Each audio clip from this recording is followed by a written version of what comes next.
there we have it. Again, alright, knew before the mission even started who it was, so. A humble offering to the citizens of France. So yeah, again, from what was discussed in my use of history and video games class, this game here, Assassin's Creed Unity, which takes place during the French Revolution and is all about, assassins in the French Revolution. The French Revolution did have one famous historical assassin, and that assassin was a woman, Charlotte Corday, whereas in the video game about famous French Revolution assassins, you play as a man. Is that making arguments? That's up to you to decide. But it's not like they didn't include Charlotte Corday at all, considering there is a whole mission dedicated to her where we uncover that she was the one that killed Jean-Paul Marat. So, there's that. That's the, what, does he not speak to me on this one? I guess he doesn't speak to me on this one. Culprit found with no false accusations. Oh, there we go. Citizen Mardar. The man had plenty of enemies. I'm surprised he lasted this long. Go ahead and pick a weapon. Sweet, I got another weapon from the goodie box. Sweet. Some shady characters mixed up in this one, eh? So yeah, our history professor didn't mention that, this game did include Charlotte Corday. He made it sound like she wasn't included at all when she was, but just in a side kind of way. He's been found in the catacombs. Careful. It's easy to get lost down there. I'd give you a map to find your way, but no such thing exists. Okay, well. Glad we solved the Mardar. Sure, let's go do this. I should probably go to like one of the areas where I still have a lot of cockades to collect, because that's one of the big collectibles that I want to get, so that we can get that like really cool black color scheme. Is what I want, as a thing that I would like. Okay, well. Wait, did I take out all the doodles? Oh, there we go. Okay, I guess that one person just gets a single smackaroo there. But yeah, what's the coolest gaming related thing you have in your opinion? However distant, as long as it's barely related, it counts. That is a good question. What is the coolest gaming thing I have? That is a very, very good question. Maybe if I look over at my shelf there. Yeah, I have freaking no idea. I have a sealed copy of the original Xenoblade Chronicles. Maybe. Oh, this is another mission over here. What about my stuff freaking over here? There's like stuff that people have given me and stuff. Like, hold on, if I take off my my headphones here.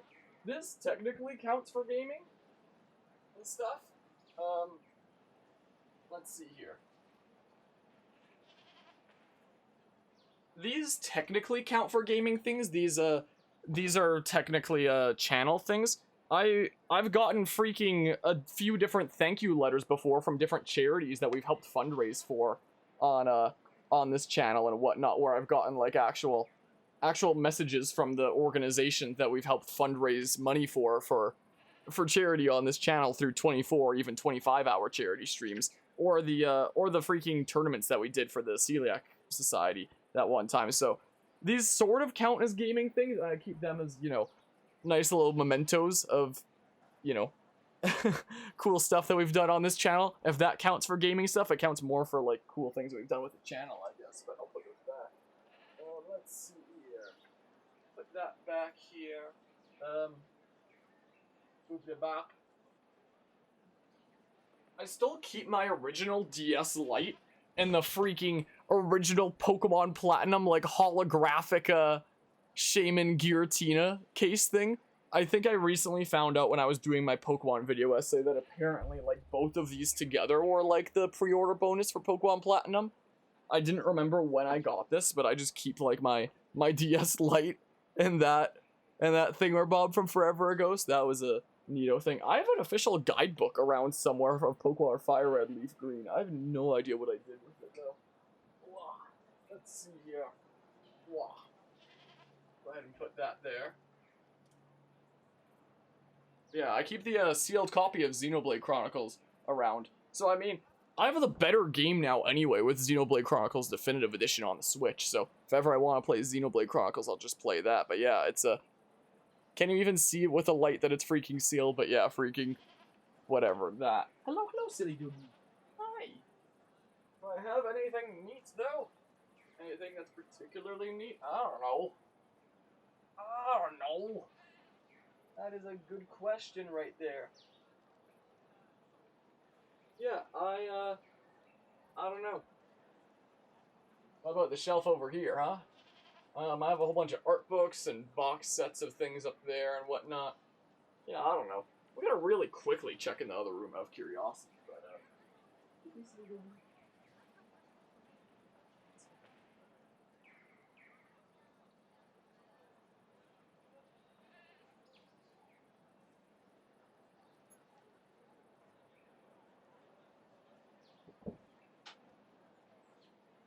yeah, I don't know where I put it.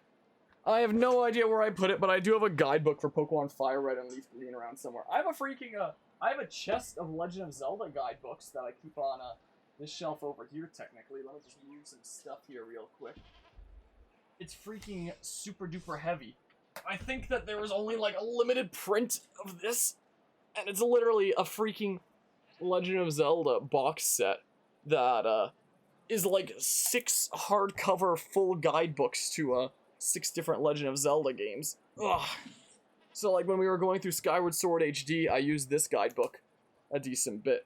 And, like, all the thingamabobs here are, like, full color for the guide. So as we were going through Skyward Sword and Skyward Sword HD, I was using this a decent bit. I think these were, like, a limited print run of some sort. So, the guidebooks that it's guides for, if I can put this back in, actually maybe I'll keep it out for a hot second. The freaking things that it's guides for is a Skyward Sword there, which I have no idea what happened to the front cover of this, why it's got like these dark splotches now. That only happened when we did our Skyward Sword HD playthrough. I don't know why that happened. But there's freaking Ocarina of Time 3D, Wind Waker HD, Twilight Princess. This was before Twilight Princess HD existed, that's just the original Twilight Princess, but it basically works the same for Twilight Princess HD anyway, so when we eventually do those games, I'll use that. And there's Spirit Tracks and Phantom Hourglass. I haven't even, like, gotten all the way to the end of Spirit Tracks / Phantom Hourglass before. One day I will. Here's the one for Twilight Princess, for example. Official game guide, boopity bop, training, and all this stuff, so... Yeah, I think I used it when this was before I was a content creator, when Twilight Princess HD first came out. I think I used this guidebook when I was playing Twilight Princess HD, and, you know, all the rewards are still in, like, the same kinds of places, but sometimes it's different rewards than the original, because they'd be, like, Miiverse stamps and stuff like that. So it would guide me to, like, some item or some rupee, and I'd be like, okay, let's go get that, and then I go get it in the game, and it's actually, like, a Miiverse stamp. So, there's stuff like that, but yeah, let's see here. There was where was the freaking letter thingamabob with it? Because I know that was a thing. Let me put this in here. There was it's in the one of the sides here. Oh, here it is. Here it is. Yeah, so this was a thing that came with this set of guidebooks. That was the freaking Certificate of Authenticity with Eiji Aonuma, and it shows like what number it is out of how many of these did they make? 50,000. And this is number 367. So out of freaking 50,000 of these freaking box sets that were made, I apparently have number 367 is what that is. Certificate of Authenticity.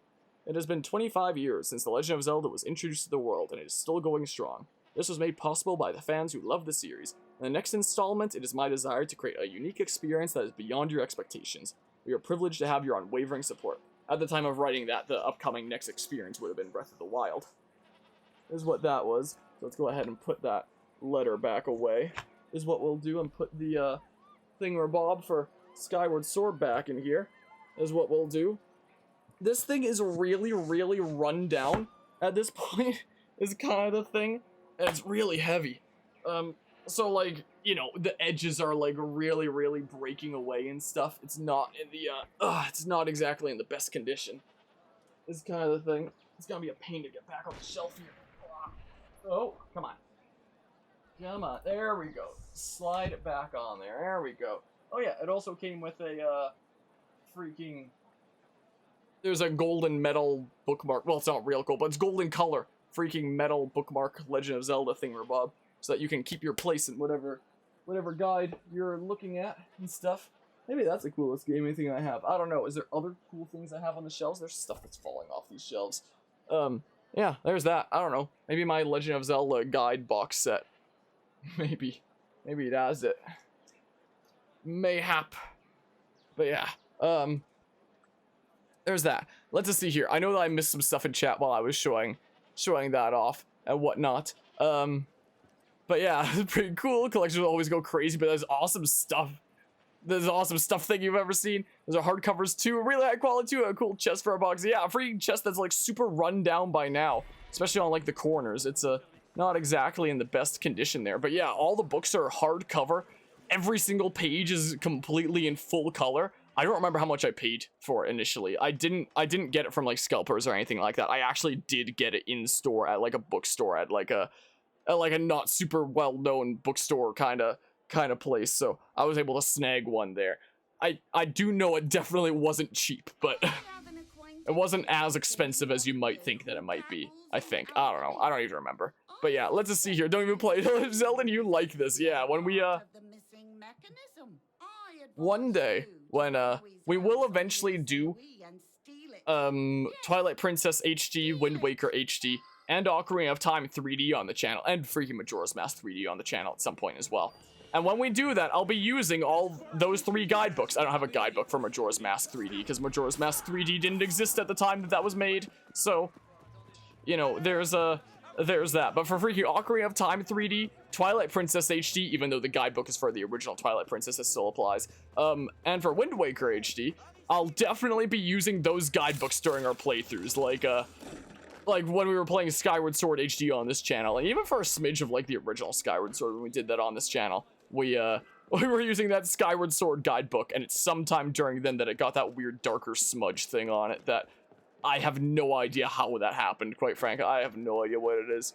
But yeah, let's just see here. But yeah, your 25th anniversary, cool thing that you have is the Legend of Zelda 4 Swords Anniversary Edition download on your 3DS, obtained legitimately on your DSi. One of the best free games you ever downloaded. I didn't even realize that was a thing. Didn't even realize that was a thing there. And yeah, I was at a bookstore. They only had like 2 in stock, and I picked one up. Was the thing. But yeah, it is nice to be a low number. I think low number means more valuable. I don't know how valuable it would be considering that freaking box is worn out like crazy. But, you know, wait. Gosh darn it, why did I go into here? I thought it was in here. I was wrong. I do think this is the quest that opens up that secret passage under Notre Dame, though. But yeah, out of freaking 50,000, it's, under the first 1,000, under even the first 500, 367 there, so yeah. That is probably a pretty good number to have there, but again, how interested someone would be in my freaking corner rinky-dink freaking thingamabob there. I don't know if that's just the way that's been worn here. I haven't exactly used the box itself a whole lot. That might just be the way that I got it at the bookstore, and that's probably why it was at like a reasonable price. It probably been on like the shelves there for a while. I don't remember when I got it. It was before I was a content creator. It was definitely before I was a content creator, though. Can I just fast travel somewhere closer? My goodness, I can. I was so dumb. That DSi 4 Swords was great. It was only downloadable for like a month. It highlights everything you hate about digital games. The way to obtain it legitimately is to buy a DSi/3DS with the game pre-installed. Huh. So it's probably decently valuable then in that case. I wonder how much that freaking box of guidebooks is worth at this point anyway. I've literally never looked into it before. Like, it's not like I have any intention of ever selling it or anything like that. Because I freaking use those guidebooks when we're playing the corresponding games on the channel, you know? Is the thing. I kinda wind up doing so. So yeah, part of me is kind of looking forward to using those guidebooks for when we do those Zelda games on the channel, because while you can just Google like whatever you need in, you know, the modern day of gaming, there's just something so satisfying about having like, you know, a really nice hardcover book there with like full color pages that, you know, is not exactly super cheap to produce hardcover in full color, you know? Definitely not. So there's something really satisfying about having that and flipping through the pages and stuff, you know? So when we eventually cover those Zelda games on the channel, I don't know if we'll be able to cover any of them this year. This year we'll be doing Breath of the Wild 2 or whatever its sequel name winds up being. I don't know if we'll be doing any other Zelda games this year, but when we eventually do more Zelda games on this channel, if it's from that guidebook, I'll definitely do that guidebook. I mean, 2 of the guidebooks there of Spirit Tracks and Phantom Hourglass. I don't know if we ever could do those on the channel because, you know, I don't have a DS capture card, so it would need to be emulated. And I'm fairly certain I've tried playing emulated versions of them before, and straight up doesn't work because there's sections of the game where you have to, like, blow into the mic, and you can't do that on emulator unless, like, new emulators have found workarounds for that. Is the thing, which could be possible. So maybe it'd be possible, but I don't know if freaking Spirit Tracks slash Phantom Hourglass are necessarily the kinds of Legend of Zelda games I want to play. I think Spirit Tracks is my favorite OST in the whole Legend of Zelda series, but I can't get into the gameplay. It's just not for me. I kind of hate the gameplay, even if I love the music so much. I can't shoot from here. I hate how you need to have Arno be, like, perfectly standing. It's so dumb. That wasn't a problem in the Americas games. So kill the messenger without being seen. This is always the one I struggle with the most. I mean, like... Did I get him? There, I wasn't seen, right? There, I freaking did it! Finally! Might be my first one of those I've succeeded. Yeah. Let's see here. And yeah, freaking Nintendo, the way that it handles limited stuff in general is not exactly the best. Cheapskate, and you love used games and preserving retro tech, yeah. It's cool to have, like, that part of history there. That's why I love having my game shelf back there and stuff. The PS4 basically is just a brick once the servers go down. Since 90% of the games even physically require downloads from the servers to even start, really. Well then, I know that there's a situation with Pokemon Brilliant Diamond and Shining Pearl where you can never have, like, the soundtrack, post-game, or other vital things of the experience if you, don't have the access to the servers to, you know, download the other half of the game patch. But, come back here with that! Someone stop that thief! He took it! He took it! Why do these guys hate me? But yeah. Feel that too, but you do love single player games most of the time. What, when it comes to PlayStation stuff, Anima? Let's see here. Sony, to its credit, launched a PS4 patch that... Oh, did I do the thing? I found the townhouse.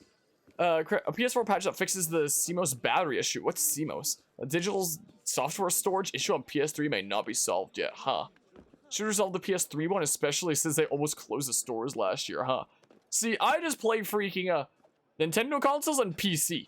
Are my two consoles of choice here, so I don't, I'm not familiar with these other new consoles. When it comes to freaking other stuff going on in the console war, has anybody been seeing what's been going on with freaking Microsoft and Sony recently? So Microsoft recently bought out Activision Blizzard for like 67 billion or something like that. And then freaking, like, super shortly after, Sony winds up buying Bungie, like, as to retort, essentially, and to say to its consumers, oh, look, we have big game companies under us too, essentially, for like a jab back at Microsoft. It's actually kind of hilarious in a way, but also kind of sad in another way. Copy of the Book of Elazar with handwritten alchemical notations by Nicholas Flamel. Okay, so there's some things I can investigate up there, it seems like. So I think it's funny how, you know, Microsoft and Sony have just kind of gotten into this war with each other of, like, who can buy more other game studios, you know? So this battery is something that retains time/biostate even when the console/PC is unplugged. PS4 had an issue where if the CMOS died, it would have to connect back to the PS servers to verify your keys, which if the service went down meant the system would brick when the CMOS battery failed? Was there any way that you could fix the CMOS? Because that sounds like a big problem there. I guess I'll just drop all the way down here and whatnot. So investigate the townhouse. Nothing here. Patch to fix that a little while ago. Well, that's good at least. I couldn't counter there. Why are random guys coming in through the window now? The hell is this? The heck is going on here? Well, how about you don't be so dang mean? Can I finish that guy? Nope. Oh, well. Screw that guy in particular, I guess. Oh, this guy's important.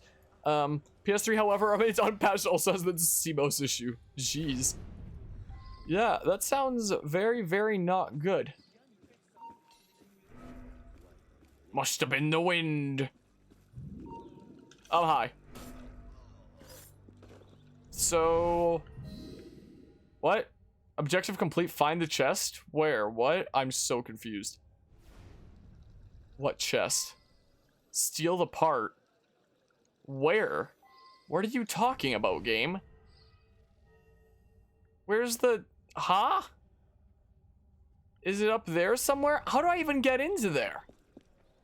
I'm actually so confused. I'm so confused here. But yeah, let's see here. And you have some PS3 digital games you like. Dang it, PS3 version of Plants vs. Zombies is actually a good port spot. I have freaking Plants vs. Zombies on my Xbox 360. Straight up. I have that. Or there's okay, there's stairs here, my goodness. CMOS battery in PS3/4.5 ties game accessibility to online trophy support. Until recently, there was a concern that PS4 console will become bricked when servers go down the battery tracking trophy progress. But Sony for the PS4 did at least fix the problem with the patch, thereby preserving the console's long-term value. Well, that's good there at least, but copy of the book thingamabob there. Map of Ildela, CTO map, and the margins are all chemical symbols, hand drawn by Dennis, whatever the hell. I'll adjust my microphone there slightly. You don't mean this by chest, do you? You've got to mean, oh, you've got to mean this. Gotta mean this, right? There we go. This rusty bit of metal must be part of the mechanism that Mademoiselle Lenormand was talking about. Yeah, right? This completes the mechanism. So much for the temple. So now I've got the mechanism that lets me go deep underground and stuff, under Notre Dame and stuff. Yeah, I think they might well be. And the multiplayer was actually pretty fun, quite frankly. It really was a good couch, well, a couch versus thing rather than couch co-op, but yeah. I do remember playing that, that freaking Plants vs. Zombies versus mode on the Xbox 360, and it was, certainly something, I must say. Certainly a thing that existed, and it was a fun time. I don't think it had a co-op mode from memory. I could be wrong. Versus mode in those PvZ games were fun, but it was balanced about as well in a scale with an anvil on one side and a feather on the other. Yeah, but from like a casual and young kind of kiddo perspective, it was fun and seemed balanced enough and whatnot. I remember freaking the original Plants vs. Zombies Garden Warfare. I mean, I played all three of them. I even did a dedicated playthrough of the third game, Battle for Neighborville, on this channel. But freaking Garden Warfare 1 is where it was at. Freaking second and third ones just didn't quite hit the same. Oh, Garden Warfare 1 is fun.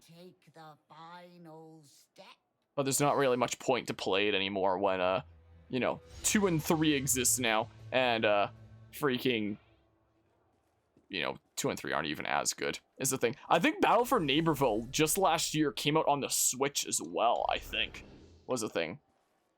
I don't know what it's like on the Switch and how well it holds up. Hi, silly doggy. Hi. Forgot the camera was still, turned that away. Like, I was surprised they put it on the Switch, and, you know, that the Switch could run it and stuff. And people are like, oh, the Switch can't run, you know, any intensive games at all, is the thing. They look at things like Pokemon Legends Arceus being like, oh, it just looks that way because that's the best the Switch can handle. Whereas, hi, Battle for Neighborville was apparently ported to the Switch. To be fair, I don't know how good the port is. Oh my goodness, this is actually so hard playing one-handed. It's hard to pet you and play the game. Okay, I need 2 hands now. Well. Boopity bop, time to die. Buy yourself a PS3 console for the first time in the fall to ensure your access to its digital store. The gaming community may need to rely on PC emulation to access PS3 games soon enough, though. Rumors that PS3 games may eventually become playable on PS5, but only through cloud streaming. Oh, and there's an artifact over here as well. Luckily in the last year or so, PS3 emulation started becoming tolerable on $3,000 gaming PCs. Maybe it'll run decently on cheaper hardware soon? Maybe. Oh, I wonder what freaking this gaming PC is here. I don't know if it's quite like a $3,000 gaming PC, but it's like freaking close at least, is the thing. Mostly from the graphics card, but I don't think that there's ever any PS3 games I'd want to play on this channel. Maybe, why can't I shoot you? There's a really, really small, and I mean really small, chance that we might do freaking Sly 4 on the channel one day, but only as a meme and to make fun of it if it ever happens. because even though I've never played that game, I freaking absolutely hate it for what it did to the Sly series and what it did to the Sly story. You brought a toy? Hey, come here. Doggy brought me a toy. So, you know, it's always possible that we could play that just to freaking hate on it. As I was saying earlier this stream, last night I was watching back that episode of Assassin's Creed Rogue where I rambled about, like, all the reasons why Sly 4 sucks so badly. It was making me laugh looking back at it. I'm gonna be honest, it kind of made me want to, like, ramble about why Sly 4 sucks again. It made me, kind of feel like that. I hear my Doogie going a little bit crazy over there in the other room. I don't know if you heard that bark on the mic there. Sweet, another artifact. But yeah, I bought a PSP game recently. You had to add money to your account through a PSN website, then purchase it on the PS3, download it, then had to contact your connect your PSP to the PS3 via USB and transfer the files over. It was annoying. It sounds like it. Sounds like a really annoying time. Hi. No, I wanted to, get the assassination, is what I wanted. How about you don't? You're so dang mean. Why are random dudes coming over the wall to fight me? What the hell? How about you don't? How about you maybe don't do that, actually? Ow, stop! I just want this chest, please. Dang it, I was going for a staggering strike. Gosh diggity darn it. Got your PSP hidden gem game though and you're happy? Well, that's good to hear at least. The only PSP game I've literally ever played was Assassin's Creed Bloodlines that we did as part of this channel. And it wasn't the best, but it was alright. It was alrighty at least. I don't really know a whole lot that goes on with like PSP and PlayStation and whatnot. And all that stuff, because again, I just freaking do like Nintendo console and PC. This is what I do for the most part. Like the only game that really caught my attention on the PS3 was Sly 4. I looked into it and I was like, wow, this game sucks. There was a time that I was thinking about getting a PS3 literally just for Sly 4, or maybe getting a PS4 just for Sly 4. Like around the time Assassin's Creed Unity was coming out, I was like, okay, I want a console to play this on. My PC isn't currently good enough. So I was debating between like making a custom PC or getting a PS4, because then I thought like, oh, then maybe I can like play Sly 4 if it's like back compatible. If they add back compatibility down the line, I don't know if it was already available or what the heck the situation was with that. But then I freaking looked into Sly 4 and I was like, wow, this game is absolute trash. Let's freaking never play this. So when I was mentioning earlier that there's like a very, very slight chance that it'd be played on the channel one day, I mean freaking absolutely minuscule. I've talked about this before, how, you know, maybe it would be one of those thingamabobs where it's like, I may have even talked about it during Assassin's Creed Unity, where it's like, you know, some freaking streamers will like set some goal of some sort and be like, oh, if we hit the goal, then I'll do this one thing. But they'll like set a goal in a specific way where it's like obvious that they actually want to do it. Like, I think the example that I used was during some GDQ event where somebody was speed running the Octo expansion for Splatoon 2, and there was like a bit of cutscenes. They were like, oh, if somebody donates $100 right now and has the comment floss, I'll floss on stream. And it was the kind of thing where it's like, they obviously wanted to do it. That's why they, that's clearly why they asked it. And there was like 5 or 6 people on the spot that like dropped $100 with a floss for that there. And hey, it was for a good cause at least. It was a charity thing, so I mean, but that was the kind of situation where it's like clear that he wanted to do it, was the thing. He did that GDQ event fully hoping that someone would get him to floss. If I ever set like play Sly 4 as like a charity goal for some charity event that we might do on the channel, it would be for some absurdly high amount that I would have absolutely no expectations to hit. And part of me would be hoping that we wouldn't hit. You know, it would be a good thing to hit for the sake of you know, for the sake of charity and whatnot. But oh my goodness, I would be freaking miserable. Is also the thing. So I mean, yeah, if I ever do set Sly 4 as a goal, it'll be in a way where there's still a very small chance, preferably next to no chance. So but yeah, ever heard of the Sony game franchise Fat Princess? I've heard of it, and I only know of it from the freaking Sony PlayStation All-Star Battle Royale thing. Hi. I know literally nothing about it. They released 3 games. The PS3 version was the game. The PSP version was the game. The PS Vita version was a card game for some reason. Oh, weird. I don't know why this one guy's talking so much. One of them bring Princess Back game is so fun. It was multiplayer focused, which is kind of like a lost on old hardware, non-existent servers like the PSP, huh?